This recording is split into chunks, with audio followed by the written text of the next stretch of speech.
Karong adlaw atong pagahisgutan ang mga panghitabo human nga nagkaanak na si Abraham kang Isaac.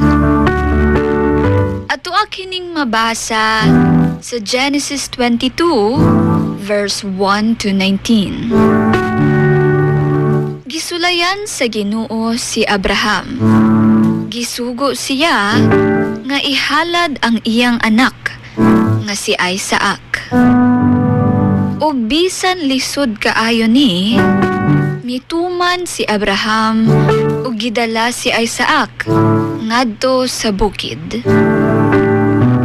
Apan sa takdang oras gipahunong siya sa Ginoo ug gihatagan siya og karnero nga mao ang ilisan sa halad. Tungod sa iyang pagkamatinumanon, gisaad sa Ginoo nga i-bless siya og ang iyang kaliwatan. Kini nga bersikulo nagapahinumdum kanatong tanan nga ang tinuod nga pagtuo makita diha sa pagtuman bisan pa sa pinakalisod nga sugo.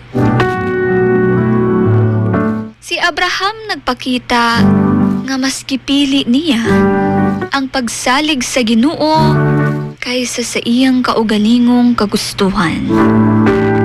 Ang Ginoo dili gusto nga kita magantos.